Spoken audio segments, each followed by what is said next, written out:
என்பர்கள் அனைவருக்கும் வணக்கம்.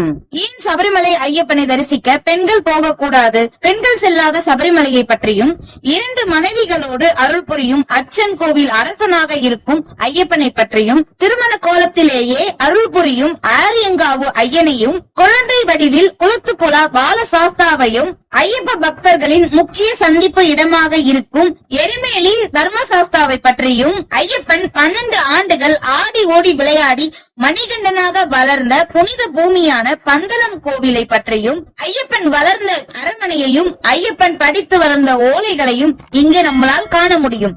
அதை பற்றியும், நித்திய பிரம்மச்சாரியாக கலியுக வரதனாக சபரிமலையில் இருக்கும் ஐயப்பனின் அறுபடை வீடுகளை பற்றி இந்த வீடியோல தெரிஞ்சுக்கலாம் வாங்க. ஐயப்பனின் முதல் படை வீடாக சொல்லப்படும் ஆரியங்காவு ஐயப்பன் கோவிலை பற்றி தெரிஞ்சுக்கலாம்.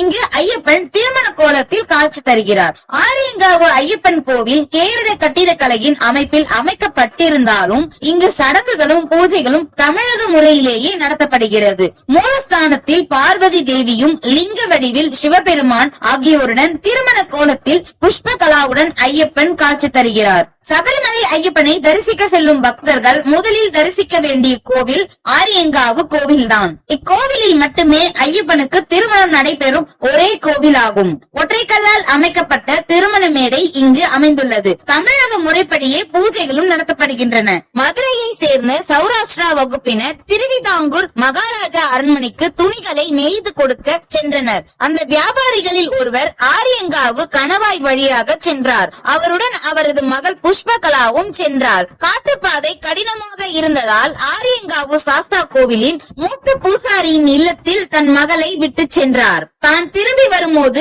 மகளை அழைத்து செல்வதாக கூறிவிட்டு திருவிதாங்கூர் சென்றார். புஷ்பகலாவும் தன்னால் ஆன கைகரியங்களை சாஸ்தாவிற்கு செய்து வந்தார். நாளடைவில் சாஸ்தாவை தன் காதலனாகவே நினைக்க துவங்கிவிட்டாள் புஷ்பகலா. சாஸ்தாவும் அவளை ஆட்கொள்ள முடிவு செய்தார். திருவிதாங்கூர் சென்றுவிட்டு திரும்பிய வியாபாரியை மத யானை ஒன்று துரத்தியது. அப்போது இளைஞன் ஒருவன் தோன்றி யானையை அடக்கி வியாபாரியை காப்பாற்றினார். அந்த இளைஞனுக்கு நன்றி தெரிவித்த வியாபாரி உனக்கு என்ன வேண்டும் என இளைஞனிடம் கேட்டார். அதற்கு அவன் உங்கள் மகளை தருவீர்களா என்று கேட்டுள்ளார். அதற்கு வியாபாரியும் சம்மதம் சொன்னதும் அந்த இளைஞன் மறைந்து போவதை பார்த்து ஆச்சரியம் அடைந்தார் வியாபாரி. ஆரியங்காவு வந்த வியாபாரி சாஸ்தா கோவிலிற்கு சென்றார். அப்போது தன் பார்த்து இளைஞன் உருவில் சாஸ்தா காட்சி தருவதை கண்டு உள்ளம் உருகி நீயா என் மகளை ஆட்கொள்ள வந்தாய் என அதிசயித்தார். சாஸ்தாவும் நேரில் வந்து புஷ்பகலாவை ஆட்கொண்டார். திருமண கோலத்துடனேயே ஐயப்பன் காட்சி தருகிறார் ஆரியங்காவு கோவிலில். மார்கழி மாதத்தில் இத்தலத்தில் ஐயப்பன் புஷ்பகலா திருமணம் நடைபெறுகிறது.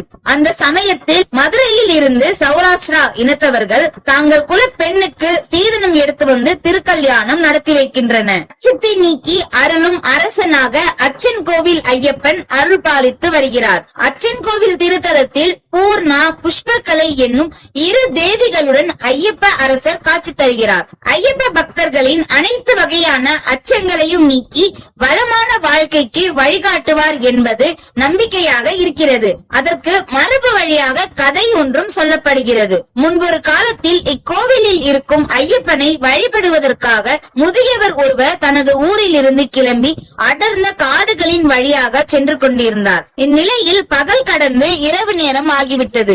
இரவு வேளையில் அவருக்கு பாதை சரியாக தெரியவில்லை. மேலும் அவருக்கு வழி தவறி வேறு பாதையில் சென்று விடுவோமோ, ஏதாவது ஆபத்து நடந்து விடுமோ என்று அச்சமும் ஏற்பட்டது. அப்போது அவர் ஐயப்பனை மனதில் நினைத்து அச்சத்தை நீக்கி சரியான பாதையை காட்டியருள வேண்டினார். உன் முன்பாக என் வாள் தோன்றும், உன்னை என் ஆலயத்திற்கு அழைத்து செல்லும். அச்சன் கோவிலை அடைந்ததும் அந்த வாளை என் சன்னதியில் சேர்த்து விடு என்று அசரீதியாக குரல் ஒலித்தது. சிறிது நேரத்தில் ஒளி மிகுந்த வாள் ஒன்று அங்கே தோன்றியது.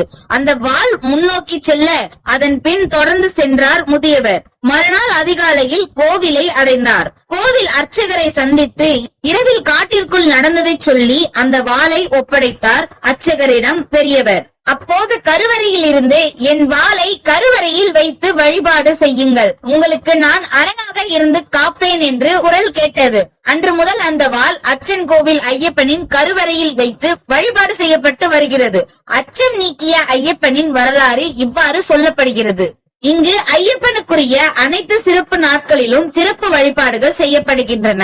ஐயப்பனின் மண்டல வழிபாட்டு நாட்களில் சிறப்பு வழிபாடுகள் கோவிலில் நடைபெற்றுக் கொண்டே இருக்கிறது. மேலும் ஆண்டுதோறும் மலையாள நாட்காட்டியின்படி தனூர் என்னும் மார்கழி மாதம் முதல் நாளில் இருந்து 10 நாட்கள் வரை பெருவிழா நடைபெறுகிறது. விழாவின் 9ஆம் நாளில் தேரோட்டமும் நடைபெறுகிறது. ஐயப்பன் கோவில்களிலேயே சபரிமலை, அச்சன் கோவில் ஆகிய இடங்களில் மட்டுமே 10 நாட்கள் திருவிழா நடைபெறுகிறது.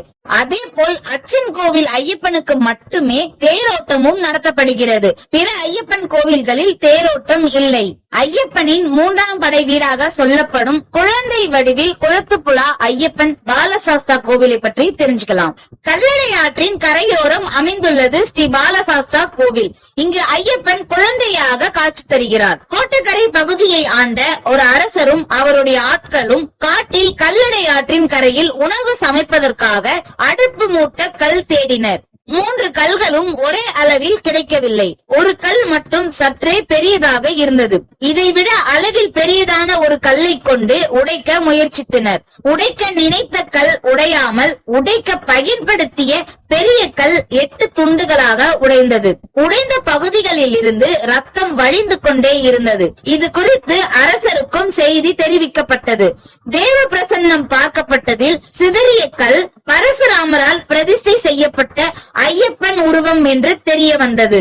இதற்கு பரிகாரமாக அவ்விடத்தில் குழந்தை வடிவான ஐயப்பனுக்கு கோவில் கட்டப்பட்டு வழிபாடு செய்யப்பட்டது என்பது மரபு வழி செய்தியாகும். சிதறிய 8 துண்டுகளும் கருவறைக்குள் உள்ளன. பூஜை சமயத்தில் இவை ஒன்றாக வைக்கப்பட்டு வழிபட்ட பிறகே வழக்கமான நிலையில் வைக்கப்படுகின்றன. பாலசாஸ்தாவின் அழகில் மயங்கிய மச்சக்கண்ணி. குளத்துப்புழா ஐயப்பனின் அழகில் மயங்கிய மச்சக்கண்ணி ஒருத்தி அவரை திருமணம் செய்ய விரும்பினார். மச்சக்கண்ணியின் ஆசைக்கு ஐயப்பன் மறுத்துவிட்டார். இதனால் அவள் அவரை பார்த்து கொண்டே அப்பகுதியில் வாழும் வரத்தையாவது தனக்கு தந்தருள வேண்டும் என ஐயப்பனிடம் வேண்டியதால் அவரும் தனது தலத்தில் ஓடும் ஆற்றில் மீனாக இருக்கும்படி அருளியதாக சொல்லப்படுகிறது. மச்சக்கண்ணியும் அவளது தோழியும் கல்லணை ஆற்றின் இப்பகுதியில் மீன்களாக வாழ்வதாக ஒரு நம்பிக்கை. கோவிலுக்கு வரும் பக்தர்கள் தங்கள் வேண்டுதல்களுக்காக இங்குள்ள மீன்களுக்கு பொறி போடுகின்றன. ஆற்றின் மற்ற பகுதிகளில் இல்லாத அளவில் இங்கு மீன்கள் அதிக அளவில் காணப்படுகின்றன. பாலசாஸ்தா கோவில் மரத்தாலான கோவில். நடுவில் கருவறையும் சுற்றி மரத்தாலான கூரையுடன் கூடிய சதுர வடிவ பிரகாரமாகும். இங்கு ஐயப்பன் பாலகனாக கருவறையில் காட்சி தருகிறார். பிரகாரத்தின் வலது புறத்தில் எச்சினி சன்னதி உள்ளது. குழந்தை வரம் வேண்டி இந்த அம்மனுக்கு தொட்டில் கட்டினால் குழந்தை பாக்கியம் கிடைக்கும் என்பது நம்பிக்கை. விஜயதசமி தினத்தன்று இங்கு வித்யாரம்பம் என்னும் நிகழ்ச்சி விமர்சையாக நடைபெறுகிறது. குழந்தைகளின் படிப்பு சிறப்பாக அமைந்திட குட்டி சாஸ்தா அருள் புரிவார் என்று நம்பிக்கை. குழந்தை வரம் வேண்டி வருவோரின் துன்பமும் தீர்கிறது. ஐயப்பனின் 4ஆம் படை வீடாக எருமேலி தர்மசாஸ்தா கோவில் உள்ளது. ஐயப்ப பக்தர்களின் முக்கிய சந்திப்பு இடமாக இது திகழ்கிறது. பேட்டு சாஸ்தா கோவில் என்றும் இதனை அழைக்கின்றனர். மணிமாலா நதிக்கரையில் எருமேலி நகரம் அமைந்துள்ளது. புலிப்பால் கொண்டு வருவதற்காக காட்டிற்கு வில் அம்புடன் புறப்பட்ட ஐயப்பனிடம் தேவர்கள் தங்கள் அரக்கி மகிழ்ச்சியால் அனுபவித்த துன்பங்களை சொல்லி முறையிட்டனர். தேவர்களின் துன்பங்களை அறிந்த ஐயப்பன் மகிழ்ச்சியை வதம் செய்து தேவர்களின் துயரை போக்கினார். மகிழ்ச்சியை வதம் செய்ய வில் அம்புடன் வந்த காரணத்தால் இங்கு தர்ம சாஸ்தாவாக வீற்றிருக்கும் சுவாமி ஐயப்பன் கையில் வில்லும் அம்பும் ஏந்திய கோலத்திலேயே அருள்பாலிக்கின்றார். எருமேலியில் பெரிய அம்பலம், சிறிய அம்பலம் என்ற 2 சாஸ்தா கோவில்கள் உள்ளன. சபரிமலை யாத்திரையில் முதலில் இங்குதான் செல்ல வேண்டும். சிறிய கோவிலில் பேட்டை கட்டும் பக்தர்கள் பெரிய கோவிலில் பேட்டை துள்ளுதலை நிறைவு செய்கின்றன. சிவபூத கணங்களை வணங்கி கோவிலில் உள்ள தாளப்பாறையில் காணிக்கை செலுத்துகின்றன. மகர விளக்கிற்கு 3 நாட்களுக்கு முன் எருமேலியில் நடக்கும் ஆலப்புழா ஆலங்காடு ஐயப்ப பக்தர்களின் பேட்டை துள்ளல் மிகவும் பிரசித்தி பெற்றதாகும். பேட்டை துள்ளுதலை முடித்து வாபர் மசூதியில் எருமேலியில் பேட்டை சாஸ்தா கோவில் எதிரில் ஐயப்பனின் முஸ்லிம் நண்பரான வாபரின் பள்ளிவாசல் உள்ளது. ஐயப்ப பக்தர்கள் வாபர் பள்ளிவாசலுக்கு சென்று வணங்கி மலை மீது செல்ல அனுமதி பெறுவார்கள். ஐயப்பனின் 5ஆம் படை வீடான பந்தளம். ஐயப்ப சுவாமி வளர்ந்த இடம்தான் இந்த பந்தளம். பந்தள ராஜாவின் குடும்ப கோவில் இங்குள்ளது. பந்தளத்தில் அமைந்துள்ள சன்னதியில் புலியுடன் நிற்பது போல் காட்சி தருகிறார் மணிகண்டன். பந்தள மகாராஜாவிடம் வளர்ந்த போது தாம் கடவுளின் அவதாரம் என்று தெரியாமலேயே சுமார் 12 ஆண்டுகள் ஆடி ஓடி விளையாடிய புனித பூமிதான் இது. ஐயப்பன் மணிகண்டனாக வளர்ந்த அரண்மனையும் அவர் படித்து பயன்படுத்திய ஓலைகளும் இங்கு உள்ளன. இங்குள்ள குளமானது ஐயப்பன் குளிப்பதற்காகவே ஏற்படுத்தப்பட்டதாகும். அந்த குளத்தில் நீர் எப்போதுமே வெதுவெதுப்பாக இதமாக இருக்கும் என்பது தனி சிறப்பாகும். மகர விளக்கு திருவிழாவின் மிக முக்கியமான நிகழ்ச்சியான திரு ஆபரண பெட்டி இங்கிருந்துதான் புறப்படுகிறது. மார்கழி 26ஆம் தேதி பந்தளத்தில் இருந்து புறப்படும் திரு ஆபரண பெட்டி தை முதல் தேதி சபரிமலையை வந்து சேருகிறது. மகர விளக்கு தினத்தில் ஜோதியாய் ஐயன் தெரியும் போது மட்டுமே சபரிமலை ஐயப்பனுக்கு இத்திரு ஆபரணங்கள் சாத்தப்படுகின்றன. ஐயப்பனுக்கு அணிவிக்கும் ரத்ன மகுடமும் நூபுரம், ஆரம், கடகம், அங்குலியங்கள், பதக்கம் ஆகியவை ஒரு பெட்டியிலும், மாளிகை புறத்தம்மனுக்கு அணிவிக்க வேண்டிய ஆபரணங்கள் மற்றொரு பெட்டியிலும் கொண்டு வருவர். தை முதல் நாள் பிற்பகுதியில் திரு ஆபரண பெட்டி சபரி பீடம் வந்து அடையும் போது வானத்தில் பருந்துகள் தோன்றி வட்டமிட்டு திரு ஆபரண பெட்டியுடன் தொடர்ந்து வரும் காட்சி கண்கொள்ளா அதிசய காட்சியாகும். ஐயப்பனின் 6ஆம் படை வீடாக இருக்கும் சபரிமலை. ஹரிகர சுதனான ஐயப்பன் கலியுகத்தின் கண் கண்ட கடவுளாக விளங்குகிறார். தேவர்களுக்கும் மனிதர்களுக்கும் பல கொடுமைகளை செய்து வாட்டி வதைத்த மகிழ்ச்சியை சம்காரிக்கத்தான் ஐயப்பன் அவதாரம் நடந்தது. பந்தள ராஜகுமரனாக வளர்ந்து பிரம்மச்சரியம் கொண்ட ஐயப்பனின் திருக்கரங்களால் மகிழ்ச்சியின் சம்ஹாரம் நடைபெற்றது. அதன் பிறகும் தொடர்ந்து தீய சக்திகளிடமிருந்து பூ உலகை காக்க யோக நிலையில் சின்முத்திரை காட்டி சபரிமலையில் வீற்றிருந்து அருள்பாலிக்கிறார் ஐயப்பன். சம்ஹாரம் செய்யப்பட்ட மகிழ்ச்சி சாப விமோச்சனம் பெற்று ஐயப்பனை மனமுடிக்க வேண்டினார். சபரிமலையில் நான் பிரம்மச்சாரியாகவே இருப்பேன். கலியுகம் முடியும் வேளையில் என் யோக நிஷ்டை கலையும். அப்போது உன்னை ஏற்றுக்கொள்வேன் என்று மகிழ்ச்சிக்கு வாக்களித்தார் ஐயப்பன். அதன்படி அவருக்கு அருகிலேயே மாளிகைபுரத்து அம்மனாக தேவி இன்றும் வீற்றிருக்கிறார். இங்கு ஐயப்பன் யோக நிலையில் இருப்பதாலேயே 10 வயதிற்கு மேற்பட்ட 50 வயதிற்குள்ளான பெண்கள் இங்கு அனுமதிக்கப்படுவதில்லை என்ற வழக்கம் உருவானது. மற்றபடி பெண்கள் வரவே கூடாது என்று புராண ரீதியாக சொல்லப்படவில்லை என்று கூறுகிறார்கள். மாதவிடாய் காலத்தில் மலை மீது பயணிப்பது விலங்குகளால் பெண்களுக்கு அதிக ஆபத்துகள் உண்டாகும் என்பது போன்ற காரணங்களால் ஒரு காலத்தில் பெண்கள் தவிர்க்கப்பட்டார்கள். பின்னர் அதுவே கட்டாயமான நீதியாக மாறிவிட்டது என்பதே பலருடைய கருத்தாக இருக்கிறது. பல காட்டு விலங்குகளும் புலி போன்ற காட்டு விலங்குகளும் சூழ்ந்த இடத்தில்தான் சபரிமலை அமைந்துள்ளது. பாலியல் ரீதியாக பெண்கள் ஒதுக்கப்படவில்லை. பாதுகாப்புக்காகத்தான் பல 100 ஆண்டுகளுக்கு முன்னரே இந்த முடிவு எடுக்கப்பட்டது என்றும் சொல்லப்படுகிறது.